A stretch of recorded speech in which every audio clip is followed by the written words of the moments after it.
హెల్త్గా ఉంటుంది. హుషారైన చరణం, మంచి ఊపు తెప్పించే చరణం. పాటే హుషారు పాట. పల్లవి ఏంటి, అనుపల్లవి ఏంటి, చరణం ఏంటి, ఆహా ఓహో భలే ఊపు వస్తుంది. అందరికీ నమస్కారం.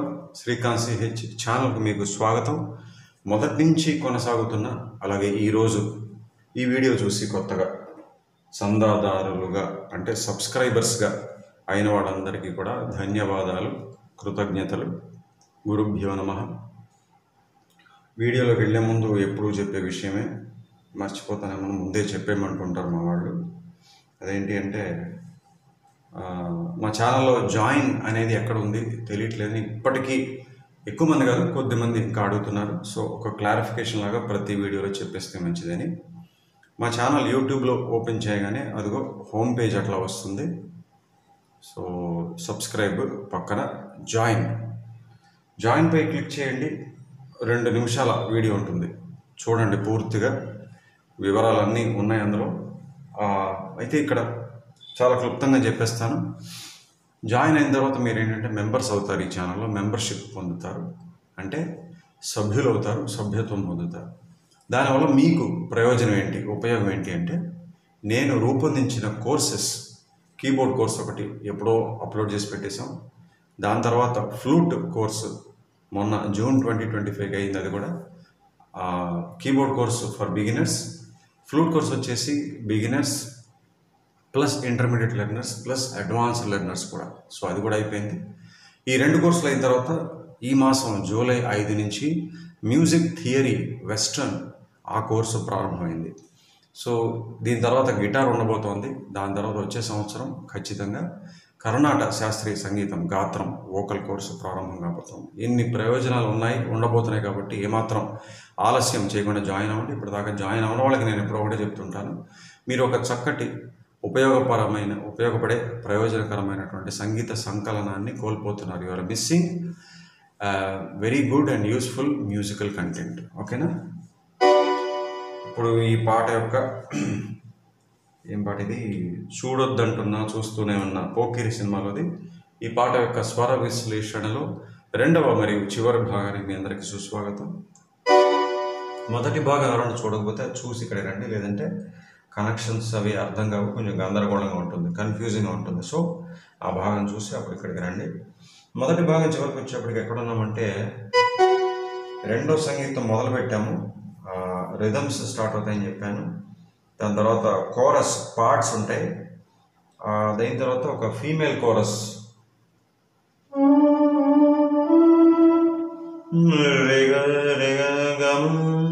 అక్కడ దాకా చూసాం. ఒకసారి స్కేల్ చూసేద్దామా ఈ శృతిలో.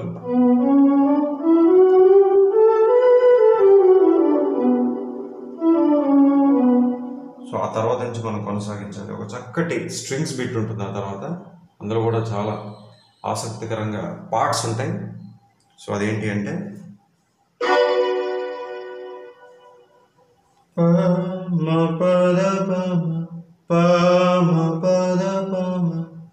సని గారి మగ పమ, కింద మధ్యలో పాడిస్తే బెస్ట్ ఏమో.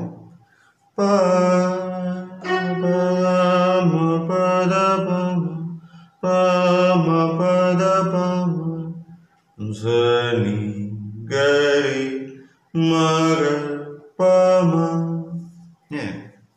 రెండోసారి ఏమవుతుందంటే, సని గరి పద పగ సని, అట్లా మార్చారు. ఇదంతా కూడా 2 సార్లు వస్తుంది మొత్తం.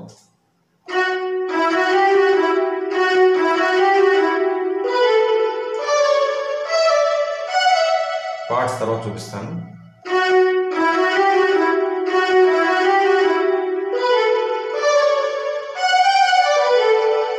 ఓకే, ఇప్పుడు పార్ట్స్ చూద్దాం.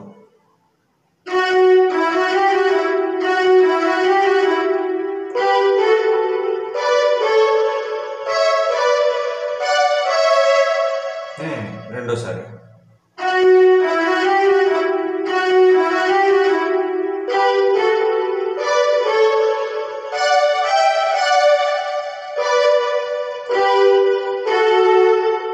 ఇట్లా ఇచ్చారు. భలే ఇంట్రెస్టింగ్ ఉంటుంది అది. దీని తర్వాత ఒక చక్కటి సాక్స్ బిట్. ప ప ప గ మ ప ప ప ప గ మ ప స గ మ ప మ గ స స గ మ ప మ గ స ప ప ప గ మ ప ప ప ప గ మ ప స గ మ ప ప ని ని స స గ స ని స ని ప. వాహ్, బ్యూటిఫుల్.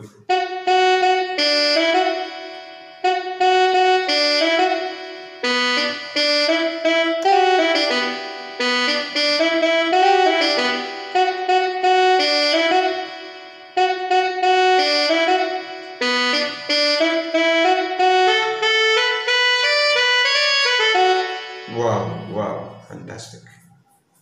దీని తర్వాత అంతే, రెండో సంగీతం అయిపోయినట్టే చరణం స్టార్ట్ అవుతుంది. కార్తిక్ గారు మొదలు పెడతారు. నీ స స స స స ని నీ స స స స స ని నీ స స స స రే గ స రే స ని.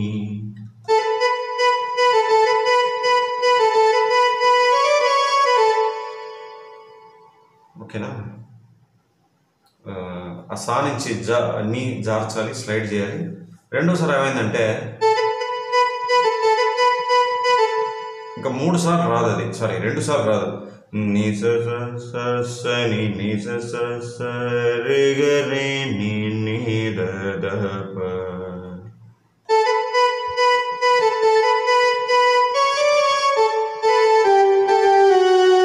అర్థమైందా? మళ్ళీ వాయిస్తాను.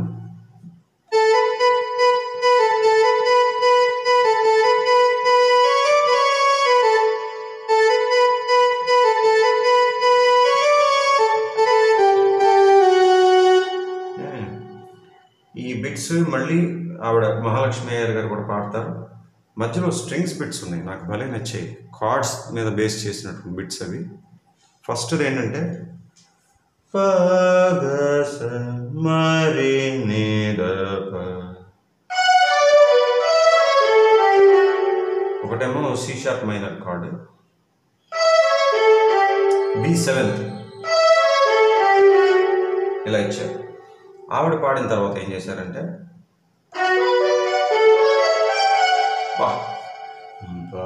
స గ ప ని రే మ ద ప.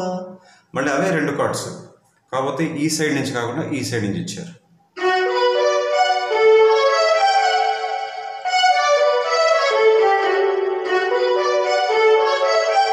బాగా బ్యూటిఫుల్ బిట్స్. తర్వాత ఇది రిలేటివ్ మేజర్కి సంబంధించినటువంటి ఫ్రేజ్ ఇది.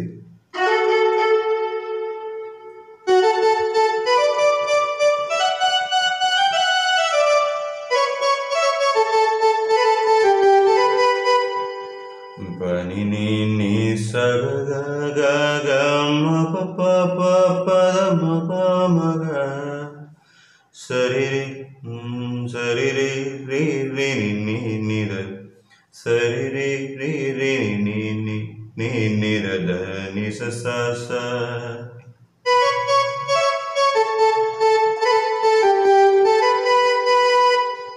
ఆవిడ పాడతారు. ఇక్కడ ఒక చాలా గమ్మత్తైన విషయం, సబ్జెక్టుకి సంబంధించిన విషయం.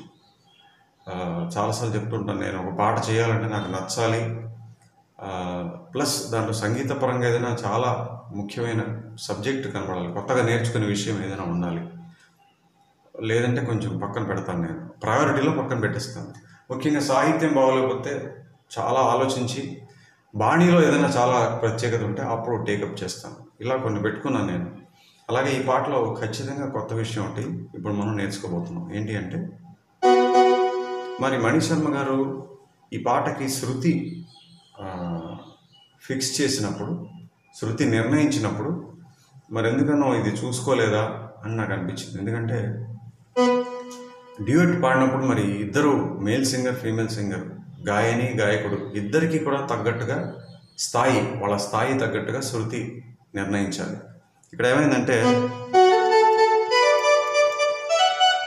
సి షార్ప్ అనగా 1.5లో పైన పంచము అనగా ఇదేంటి నోటు జీ షార్ప్ చాలా చాలా చాలా ఎక్కువ, చాలా ఎక్కువ. అంటే అన్ని రకాల గొంతులకి పలకవు. కొన్ని కంఠాలకి, కొన్ని గొంతులకి రేంజ్ అనగా పైకి వెళ్ళగలిగే స్థాయి ఎక్కువ ఉండదు. సామర్థ్యం, స్థాయి అంటున్నా, పై స్థాయిలో స్వరాలు సులువుగా పలకగలిగే సామర్థ్యం ఉండదు. అలాగే కొంతమందికి ఇక్కడి నుంచి మంత్రస్థాయికి వెళ్తే ఆ మంత్రస్థాయిలో స్వరాలు పలికే సామర్థ్యం ఉండదు. కొన్ని కొన్ని గొంతులకి, కొన్ని కంఠాలకి కొన్ని ఇలా ఉంటాయి. సో ఆయనది బాగా హై ఫ్రీక్వెన్సీ వాయిస్ కార్తిక్ గారిది. అందువల్ల ఆయన ఇదేంటి ఇంకొంచెం ఒక 2-3 స్వరాలు ఎక్స్ట్రా పెట్టినా కూడా బాణీలో పాడేస్తాడు ఆయన ఈ శృతిలో. మరి ఎందుకనో ఫీమేల్ వాయిస్, ఆ ఫీమేల్ వాయిస్ కూడా జనరల్గా ట్రై చేస్తే పాడచ్చు, కొంచెం ఎక్కువే. మరి ఇది ఎలా చూసినా ఎక్కువే పాడచ్చు. బట్ ఆవిడకి ఏదైనా గొంతులో ఆ రోజు రికార్డింగ్ రోజు ఏదైనా సమస్య వచ్చి ఉండొచ్చు, ఏదైనా కారణం అయి ఉండొచ్చు. లేదంటే మణి శర్మ గారు లాంటి అంత నాలెడ్జ్ ఉన్న, మ్యూజికల్ నాలెడ్జ్ ఉన్న మనిషి ఇద్దరు సింగర్స్ని సెలెక్ట్ చేసేటప్పుడే వాళ్ళ స్థాయిని దృష్టిలో పెట్టుకుని కంపోజ్ చేస్తారు. ఆవిడ ఏం చేశారంటే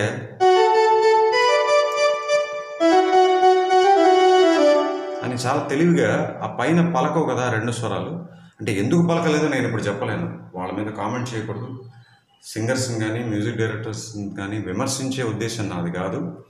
బట్ అక్కడ కాకుండా ఇక్కడ పాడారు, అది ఎందుకనో మరి. బట్ ఇది నేను ఎందుకు ఈ పాయింట్ చెప్పానంటే, మామూలుగా ఏ పాట అయినా, ఏ సంగీత దర్శకుడైనా ఎవరి చేత పాడిస్తున్నారో వాళ్ళ యొక్క స్థాయిని దృష్టిలో పెట్టుకుని శృతి అనేది నిర్ణయిస్తారు. ఈ పాయింట్ కొత్తగా ఉంది కదా, ఇది చెప్పడం కోసం ఇదంతా చెప్పాను.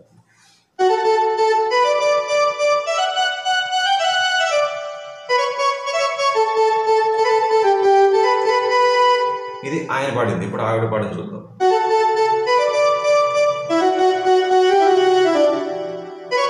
మళ్ళీ నెక్స్ట్ ఫ్రేజ్ ఇక్కడే పాడేశారు.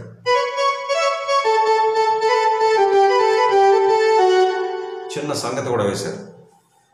సరి రే రే రే ని ని ని ని నిర దస ని సద ని ప నిద దస ని సద నిద దస ని సద ద ని ప. దాని నుంచి నీకెళ్ళి నీ నుంచి పాకి స్లైడ్ చేయాలి, జార్చాలి.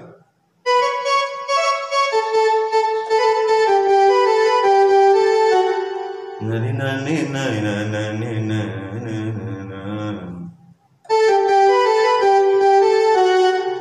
ఇక్కడి నుంచి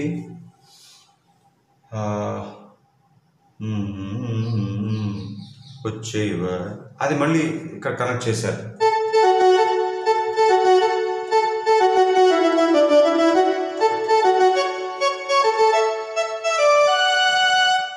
ఆ తర్వాత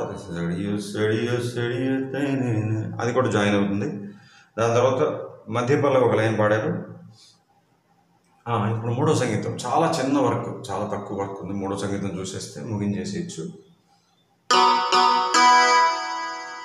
మూడో సంగీతం ఏంటంటే గిటార్. మామా సజ పాబ నిజ నిజ.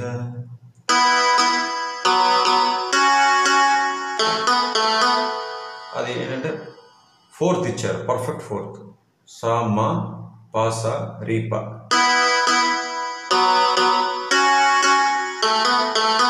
ఒకటి చెప్పడం మర్చిపోయాను, ఎక్కడంటే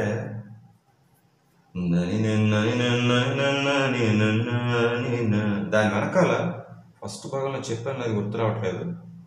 ఎందుకైనా మంచిది ఇక్కడ చెప్పిస్తాను.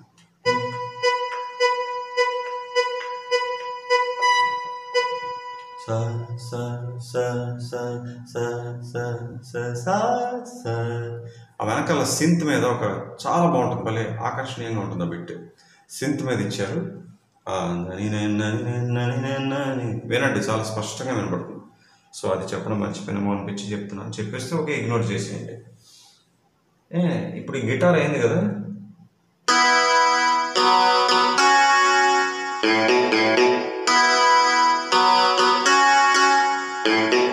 దీని తర్వాత కోరస్. నీ సరే గరి సని ని సగమ పగమరి.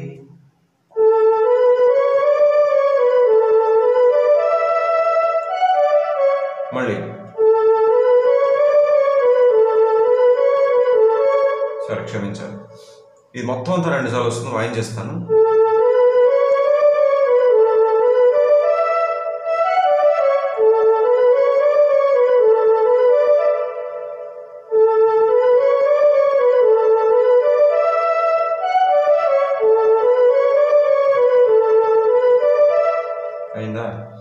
తర్వాత ఒక ర్యాప్ టైప్లో కొన్ని పదాలు షౌట్స్ లాగా అవి వస్తాయి, మెయిన్ కోరస్.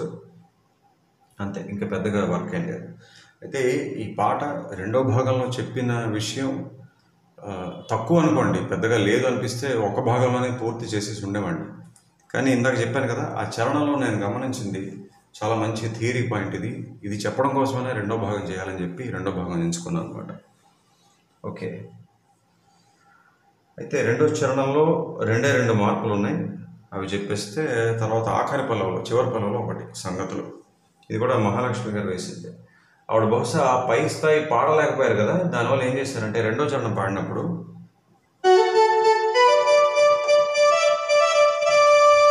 అన్నారు, ఈసారి కిందకి వెళ్లకుండా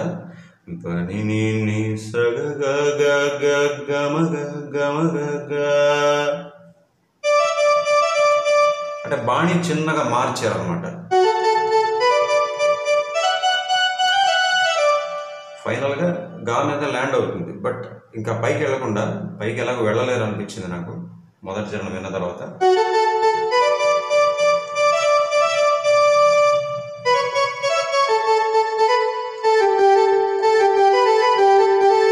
ఇక్కడ మార్పు ఏంటంటే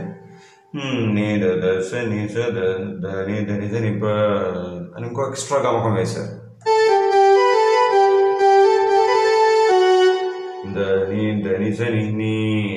నీ నుంచి పా స్లైడ్ చేయాలి. ఇది ఒకటి చూశాను. సరే, తర్వాత మళ్ళీ మామూలే వచ్చేయివా అది వస్తుంది. వచ్చాక మళ్ళీ అది వస్తుంది. అప్పుడు చివరి పల్లవి కూడా ఈవిడ మహాలక్ష్మి అయ్యర్ గారు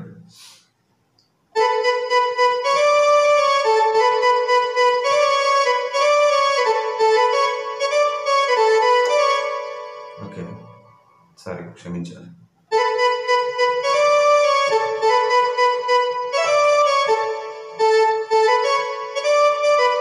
నాకు ఇంకో పాట గుర్తొస్తుంది,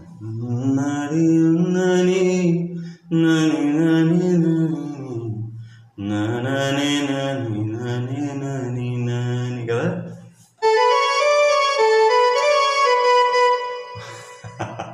అందుకని ఈ పాట బాగా తప్పుగా వాయించేసాను ఇందాక, క్షమించాలి. సో ఆఖరి పల్లవి చూద్దాం.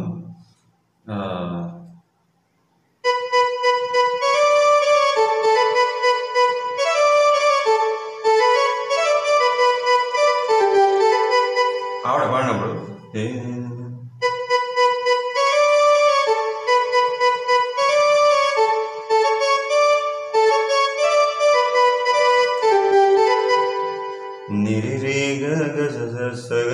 అన్నారు, సగజ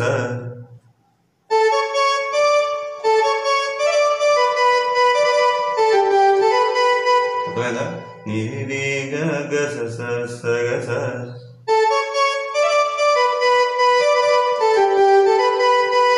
అంతే. తర్వాత కార్డ్స్ చూస్తే సరే, సి షార్ప్ మైనర్ ఎలా ఉంటుంది, బి మేజర్,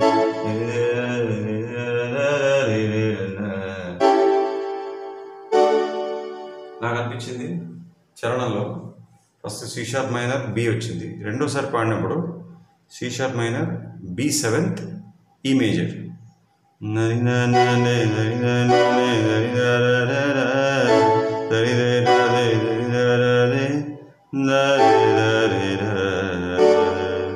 రిలేటివ్ మేజర్కి వెళ్ళాలి కదా నెక్స్ట్ ఫ్రేజ్కి, మనల్ని ముందే ప్రిపేర్ చేసినట్టుగా అట్లా ఇచ్చారమ్మా అని అనిపించారంటే అలాగే ఉంది కూడా అక్కడ. తర్వాత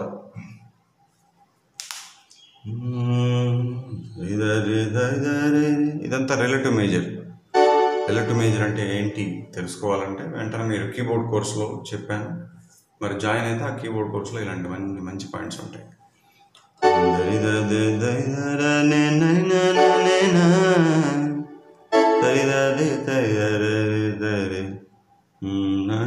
అక్కడ ఏ మేజర్,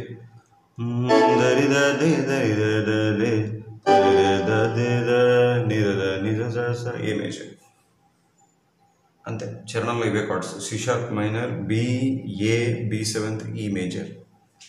ఓకే, ఈ పాట అయిపోయింది. ఇది వరుస సంఖ్య ప్రకారం చేశాను కాబట్టి తరువాతి వీడియోలో ఉండబోయే విన్నపం ఖచ్చితంగా అధిక ప్రాధాన్యత వర్గంలో ఉండబోతుంది. మళ్ళీ ఆ పాటతో కలుద్దాం. అంటే ఏ పాట అయితే క్రమంలో వస్తుందో ఆ పాటతో మళ్ళీ మీ ముందుకు వస్తాను. అంతవరకు ఈ పాట ప్రాక్టీస్ చేసి నేర్చుకుని అభ్యాసం చేసుకోండి. సెలవు, నమస్కారం.